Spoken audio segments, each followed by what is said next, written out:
All right, everybody, welcome back to On the Brink. So you've seen us get the whole engine put back together. We're pretty much done, ready to go rip, right? Well, we went to go rip yesterday. I didn't turn the cameras on. We did maybe 3 or 4 pulls, and oh my God, this thing feels like a freight train, right? I mean, I know in today's world, like, it's probably not fast, but this is the fastest vehicle I've ever been in. It's the fastest vehicle I've ever driven. And the feeling of that, when that turbo kicks in, oh my God. However, we ran into an issue. After maybe 3 or 4 pulls, we lost oil pressure. Like, she dropped significantly. We went down to 8 pounds. Shut the truck off, let it coast, let it idle, or not idle, let it coast to a stop. Fire it back up. We're back up in the high 20s, which if you've been following along, this thing only makes like 34 to 35 pounds cold, which I've never cared for. I had to do that a bunch to get it home, right? So run it till as the RPMs went up, the pressure went down, which is the exact opposite the way it should be working. So I did that a bunch to limp it home, right? Run it a little bit. Shut her off, let her coast, run a little bit, shut her off, let her coast. Got her home, did some thinking, did some looking at it.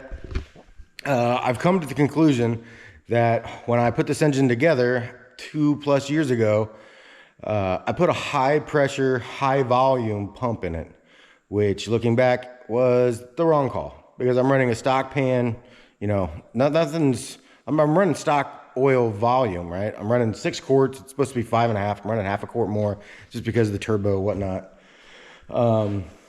But I believe we are sucking the pan dry, right? It's either that or the O-ring on the pickup tube has collapsed or crushed or something, which could also be a high velocity issue. I don't know. I'm never claimed to be the smartest man when it comes to this stuff, but we need to be on the dyno in 5 days. Keep that in mind. We gotta be on the dyno in 5 days. We're about to be looking at the internals of this engine. I'm not looking forward to it. Like, this is not where I want to be right now. I have other things I should be doing, but we're making the dyno, right? And we're not blowing up, and we're gonna be very happy with what happens at the dyno.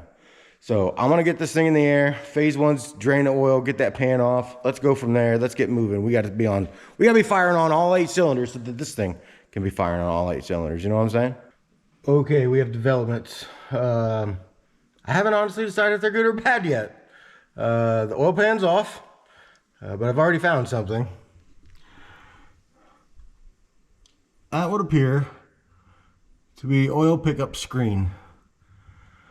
If that's up in the engine, we have serious issues. We need to be on the dyno in 5 days.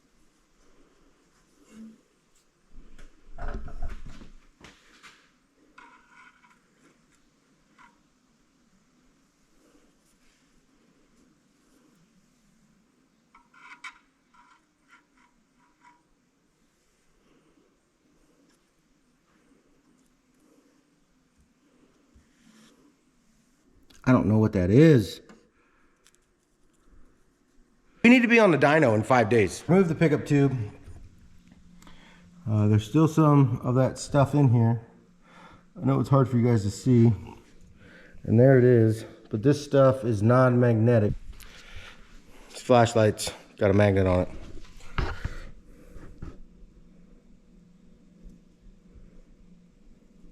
Not magnetic. None of it appears to be. I don't know. See, that is. This stuff's not. What is this stuff? So I had the right O-ring on it. I have no idea. I have no idea what's going on. I don't know what that stuff is. If I don't know what that stuff is, I don't know where it came from. I can't move forward. We need to be on the dyno in 5 days. I mean, obviously I could put a new pickup tube in it. Like, clearly that was an issue, right? That's probably why we were starved for oil. Do I still need to pull that high volume pump out of there? I don't know. I don't know. That's the problem. Where did this stuff come from? I went ahead and took the windage tray off. So you guys can see this engine's brand new still. These rod bearings feel good. A little bit of back and forth play. I'm pretty sure that's normal. No up and down, right? same here. Little teeny tiny bit of back and forth. Nothing up and down. And that's true of all of them. I don't know rod bearing or cap bearings here. I don't know how to test them without taking them apart. Do I tear this down further? Do I start pulling caps off? Like I don't know. I don't know what to do now, guys. I just don't. We need to be on the dyno in 5 days. All right, here's the inside of the oil pan. You can see we got a bunch of flecks in there of that stuff. See all that stuff in there? But I still don't understand. See, that's goopy. How goopy that is? What is that stuff? So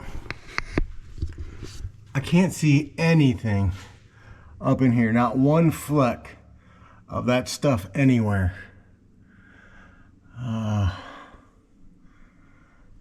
Just none. I don't see any. It makes me want to believe whatever it is originated from the oil pan. You see I got some silicone up there. That's not, it doesn't feel like silicone. That's not it. But if we're going on the theory, because I can't find it above the oil pan, that it came from the oil pan, is that accurate? Because, you know, the oil would have just, if it started somewhere up higher, you know, it broke off or whatever it was, got sucked through the oil pump into the oil system, and then the pickup tube caught it. So it never made it back, right? So it doesn't necessarily mean it originated from the pan. I wish I just had clear answers. I got nothing right now. We need to be on the dyno in 5 days. Thomas came up with an idea. I've been texting him that maybe it came from this windage tray. Let me show you this. You see the darker stuff on this windage tray? This is the stock piece that came with this engine. I didn't really figure I needed to replace it. It's just a hunk of metal. But this stuff, you can see I've already done it here. It scrapes off pretty easy. But it doesn't flake off. Right? And then this is not metallic either. Obviously the screwdriver is, but it's not metallic. It stayed on the end there. But it doesn't flake like this. It just kind of scrapes off and turns into a powder, which is kind of similar like that stuff we seen in the pan. But God, I don't know. We need to be on the dyno in 5 days.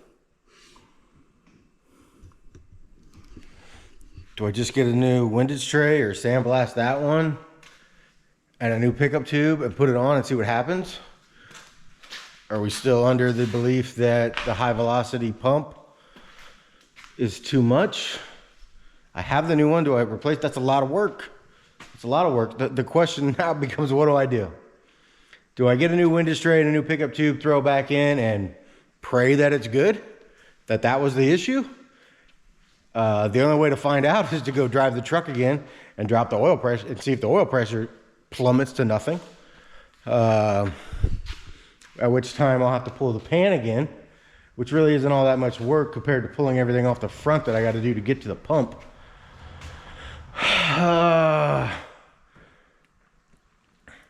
But I haven't liked the oil pressure in this thing since day one. Since day one on initial fire, what were we making? We were making like 38, maybe 40 pounds. 40 pounds at idle, I'm cool. I would like that. But did it slowly get to the point where it was down to like 34, 32? We were in the mid 30s on startup. And it would go up when you rev up, which is good. But then here, this last time, I rev up, oil pressure goes down. That's probably just because the pickup tube is plugged. I'm sorry you guys are getting, this is real time. This is what like, I choose to believe this is what most shops are like, at least shops without professionals, because I ain't no professional. I'm going through all these possibilities trying to figure out what to do with this thing and not hurt it worse in the process if I've hurt it. I don't think I have so far.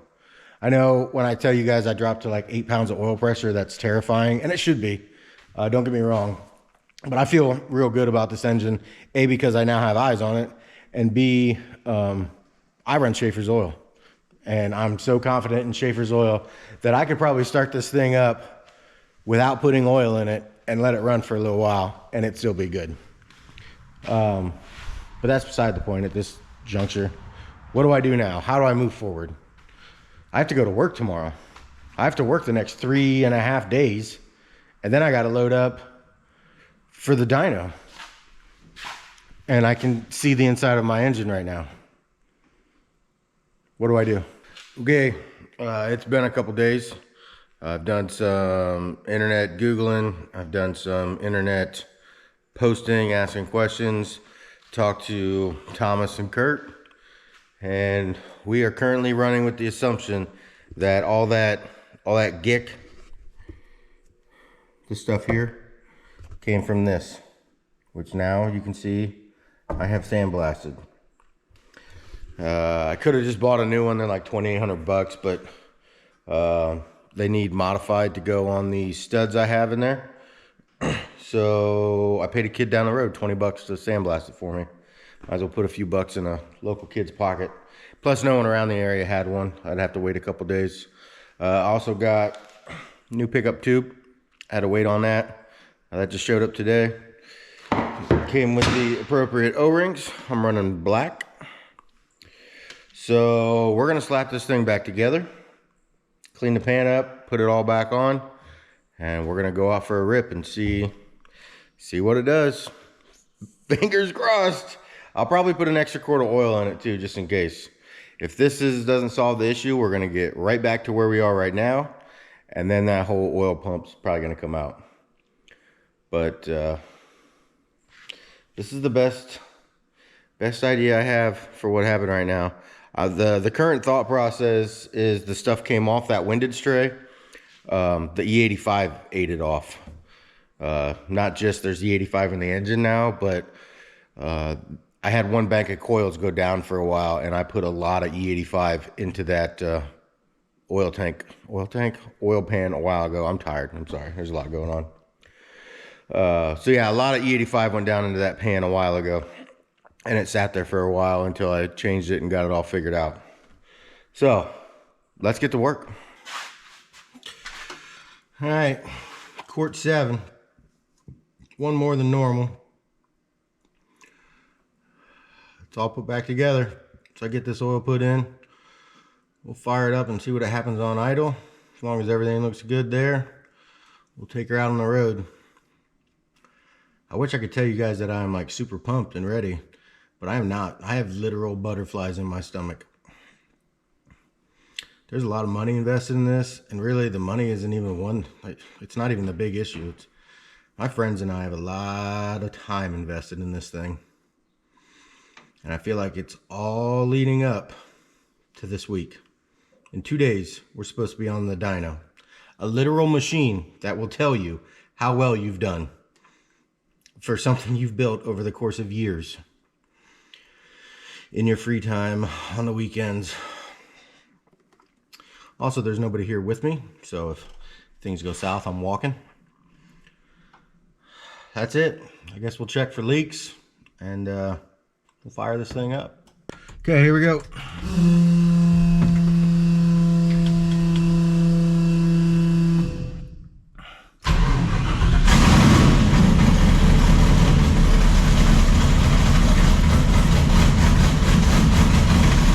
We have oil pressure.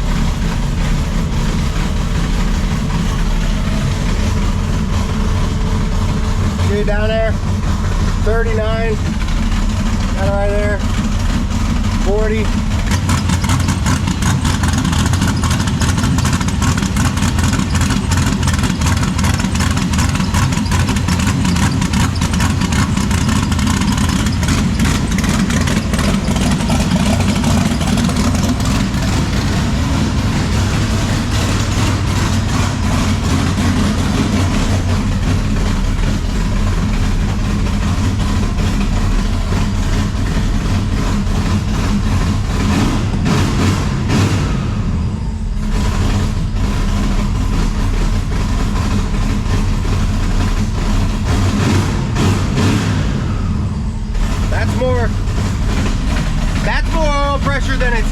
built from startup. I seen over 50 when I revved it right then. I've never seen that before.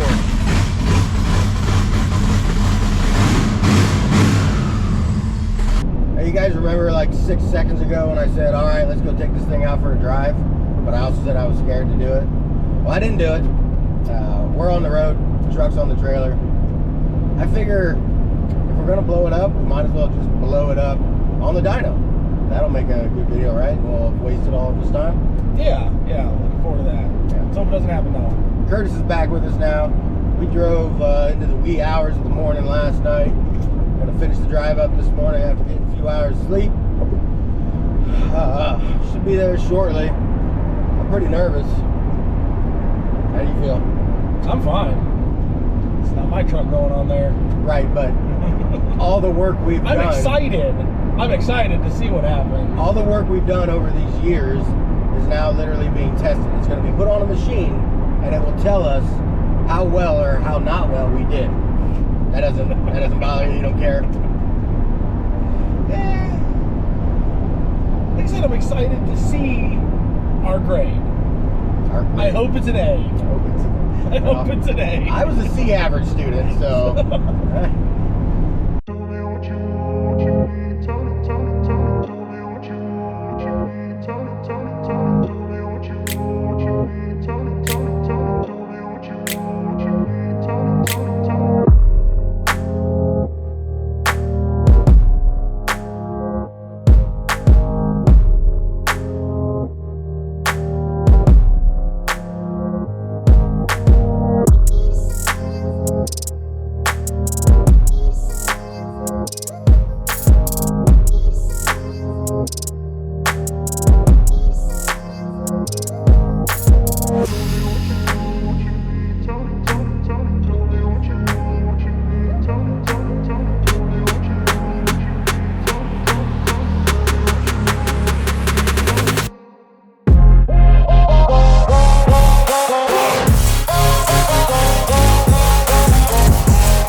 What are you doing, Dylan? Putting her on the dyno.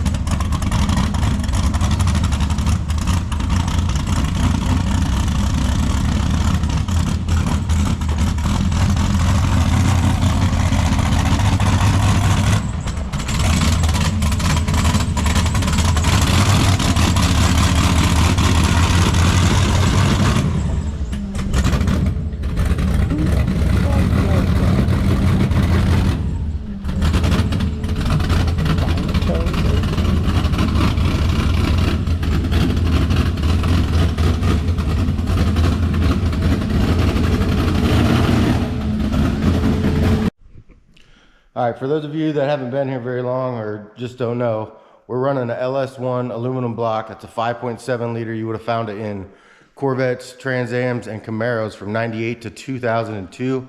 It's a stock crank. We're running H-beam rods, Y-scope pistons, sloppy stage 2 cam with valve springs and push rods to match.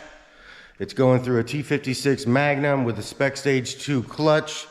Then there's we just got 410s and 33 spline axles in the rear. It's a VS Racing 7875 turbo with journal bearings that we're trying to limit to about 15 pounds of boost. So with that said, let's go make some runs. How you feeling, Dylan? I'm nervous. I don't want to blow it up. Yeah, what I'm doing now is just all your drivability tuning. Yeah. Like, so what we call it is driving around on the dyno. So like you said, it just helps me map your fuel curve and timing curve.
So what we just did, or that Tyler did, is he tuned more drivability into it, right?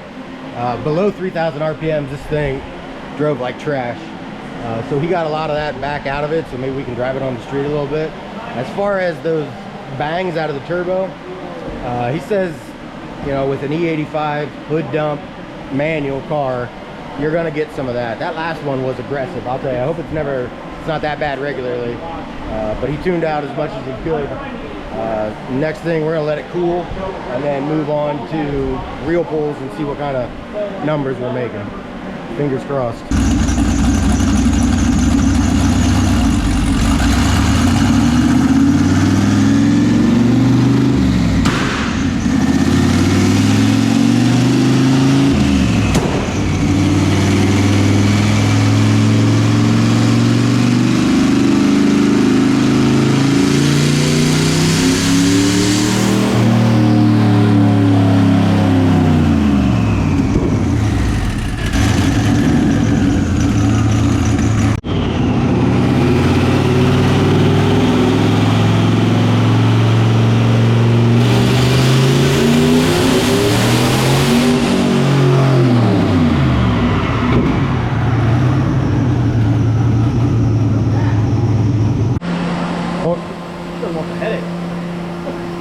Made 534 horsepower and 647 torque at on a third gear pull. That was third gear. Are we gonna do fourth gear next, or are you gonna do some more threes? I'm gonna do one more in third. Okay, we're gonna do one more in third. I'm already pretty happy. Like, did you even look? Like, do we know how much boost that was making? Was it up to 6? 7 pounds. 7 pounds on that. I don't know if I want to turn it up, to be completely honest.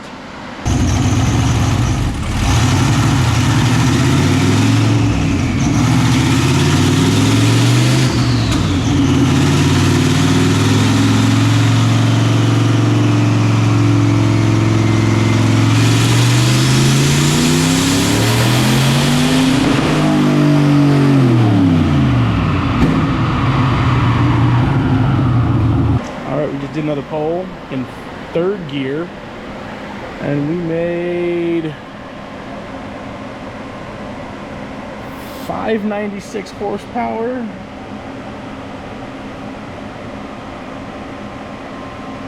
Where's my max torque? Max torque is 682. These numbers will change when we go to 4th gear. It turns out we made 14 PSI. It took like 15, it took like a bunch of turns to get it.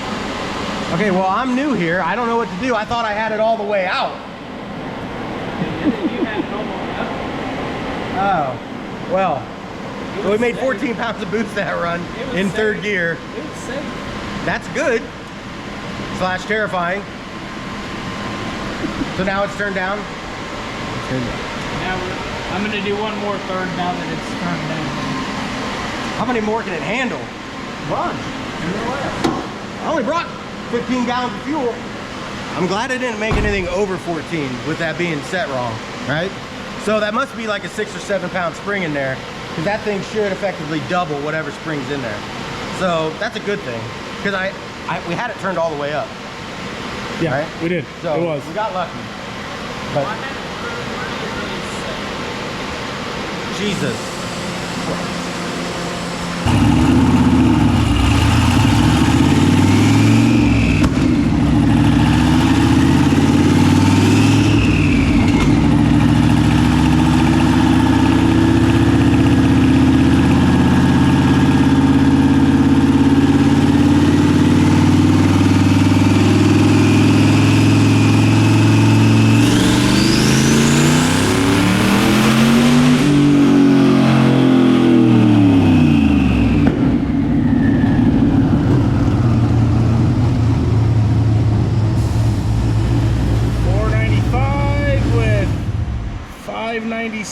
Torque.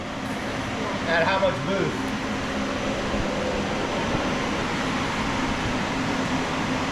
That was 3rd gear again? Yeah, and I only took it to 6,000. I like the number up. Yeah, well, let's get there gradually, not accidentally. Like that's an issue. We already crossed the threshold. I mean, and was I'm safe. thinking we're slowly going up. 500, 5. I mean, we should have been at 610 or 620 for that one. Give it time. Well, let's get into 4th gear. Like, let's just hang tight here. Like I said, I set up everything like very, very conservative just in case something. Good call. Absolutely. On board with that. Keep that up. What are we doing now? Turning the boost up. Yeah, we made a pull on about 9 pounds, and now we want to go up to about 11 or 12 just to make sure it's safe. That was the 540, 520 pull. We're just going to try and make it safe throughout, up to about 15 pounds, which we accidentally made earlier. That was the almost 600 and 700, but that was 3rd gear too. So I don't know what's going to happen. You're turning that knob an awful lot. Well, every click should only be like 1/5 of a pound. Really? Like, I'm starting to get a little more comfortable just because it's done this so many times now, and it's still alive. I wonder if I should check that catch gauge.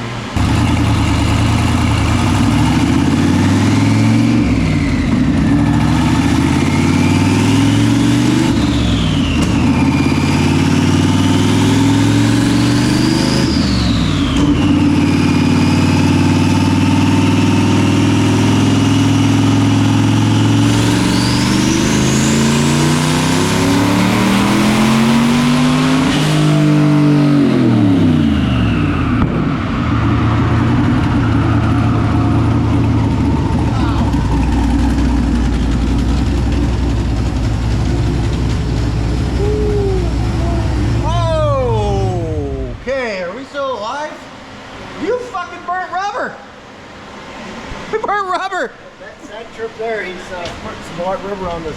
Okay, we're cool there. That's cool. He spun a little. Spun the wheel on the dyno. Oh, did you get the number? Up there. Oh, okay. Right there. Wow. So that was 650 at 62.50 and 585 at 550. I think we can call it, right? We can call that. And you said that was 14 pounds. Oil pressure's good, timing's good, AFR's good, everything's good. Nice and safe. That boost controller is really sensitive. Okay. We're running like, It was turned all the way up yeah. earlier. I turned it all the way down and then I went halfway. Thinking halfway would Be like 12 pounds. Yeah. We're running like 15 degrees of timing, just 16 degrees of timing just to make it nice and safe so I can turn that boost up if I want to. I'm very happy with 650 and 585. Like, we don't need no more. I don't even know what I'm gonna do with that. So we're gonna call this. All right, are you satisfied? That was terrifying. Cruising, turn it down about 3/4 of the turn. When you get ready to go play, turn it up. All right, we're gonna load up. We'll talk again later. I'm stressed. It just meant so that we didn't leave it here. Yeah. We're going home. Make sure I don't hit them rolls.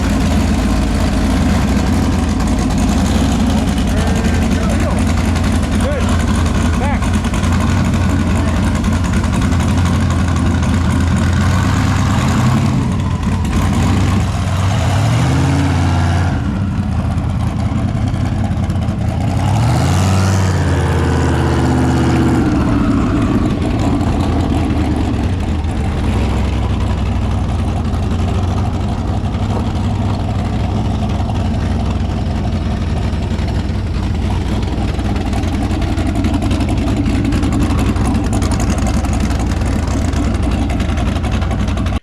All right, we are back. You can see the truck there, still on the trailer. We're done. We're calling it good. I will say, after about 30 minutes driving home, I did already regret not throwing some timing at it to try and make a bigger number, literally just so I could see the bigger number, which isn't necessarily the guy I want to be, but I couldn't help myself. It's the first time ever doing something like that. We're only running 16 degrees of timing right now. The tuner said that, you know, if we throw 20 to 22 at it, which would be safe for E85, that we could see upwards of 750 on the horsepower number. And I also think we can raise the rev limiter up some too, because it was still building power at the top of the rev limiter. So someday, not today, maybe next year. I'm very happy with the outcome. I was very nervous going into it, but all in all, I'm very proud of my friends and myself for putting this truck together. We have a lot of time invested in this, and I have a lot of great memories from doing it with those guys. Big shout out to the tuner, Mr. Tyler Newberry. You can check him out, Newberry Tuning and Performance. Great dude to work with, came highly recommended. I could have went to a dyno much closer to me. I chose to go to him because I know him. I like doing business with people I know, and he loves America just like I do. He's a dealer for Tick Performance. So, I mean, fairly legit, right? Like, those guys love America too, and they do amazing stuff. I have a lot of their parts on this truck. I bought everything for the transmission swap from them. Another big shout out to Jimmy, the guy who owned the dyno. He was great, very helpful. We actually broke the throttle cable on the last pull, and he fixed it with his own stuff. I didn't even ask him to. I felt kind of weird just standing there watching him do it, but that man does some real good work. There's a lot of cool cars in that shop if you guys happen to catch any of them. So you can check those guys out. We're gonna go rip this truck, I guess. I'm out here in the shop and I don't really know what to do with myself because the truck's all put together and proven and done. So I guess we have to drive it now. I'm not a driver though, I'm a wrencher. So we're gonna have to shift gears a little bit on that. So next time you see this thing, I'll probably be out doing some sort of shenanigans. I don't know what to do. We'll go ripping. But until then, we'll see you guys in the future.